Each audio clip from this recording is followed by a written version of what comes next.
We grew up in a small mountain town, the kind with one road in and one road out. No mall, no fast food, barely any internet. Just forests, fog, and the occasional whisper about people going missing in the woods. My sister Ava was 15 when it happened. She disappeared on a Sunday afternoon in October. One minute, she was walking our dog through the woods behind our house, and the next, nothing. No screams, no footprints. The dog came back without her, leash trailing behind him. We searched. The whole town did. Search parties, helicopters, thermal drones. For 3 full days, Ava was just gone, and then she came back. But she wasn't the same. I'll never forget how she looked when she appeared on our porch. It was around 3 a.m. I heard scratching at the door. Not knocking, scratching.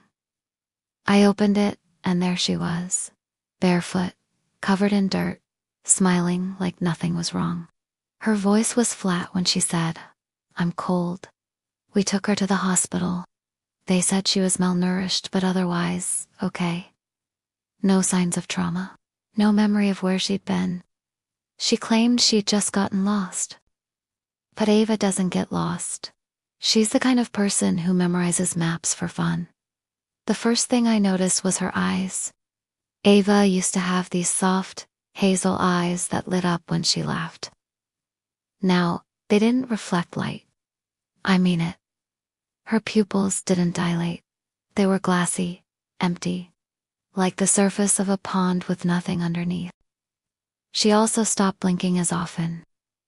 I'd catch her staring at me for minutes at a time without moving. I told my parents. They said I was overreacting. I wasn't. One night, maybe 2 weeks after she came back, I woke up to a sound outside my window. We live on the 2nd floor. I pulled the curtain back, and she was standing on the roof. No shoes, no jacket, just a nightgown blowing in the wind, and she was smiling. I opened the window and yelled at her, but she didn't move. She just stared at me and whispered, "You should come see what I saw." Then she climbed back down, silently, like a cat. We found drawings under her bed, dozens of them. Figures standing in the trees, with elongated limbs and pitch-black faces. Circles of stones. People floating above the ground. One drawing showed our house, but the roof was open, like it had been peeled back, and there was something looking down into it from above. Another one showed me, sleeping in my bed, with something standing over me, its head tilted completely sideways. When I asked her about them, she said, "They taught me how to draw better." Things got worse after that. Animals started dying around our house. Birds hitting the windows. Squirrels lying in perfect circles on the lawn. No wounds. Our electronics flickered constantly. My phone once rang for 8 minutes straight, even though no one was calling. The screen just read, "Look up." And Ava, she started talking in her sleep. At first it was just mumbling, then full sentences, but not in English.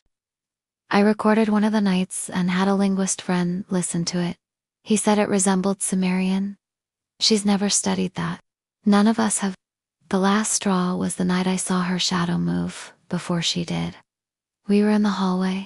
She walked past me, slowly, her head turned toward me, but her body didn't. Then I noticed it. Her shadow turned the corner. Before she did, like it was leading her. I didn't sleep that night. I packed a bag. I left. That was 6 years ago. I haven't been back. But my parents still live in that house. They say Ava is doing better, that she's normal again. But I get letters sometimes. No return address. Just plain envelopes. Inside a drawing. A figure in the trees. Eyes too wide. Mouth too long. And once, a single sentence. "You saw me too, didn't you?" I don't open the letters anymore. but I still keep them in a box.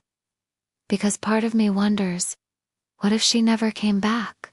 What if that thing in the woods just learned how to wear her face?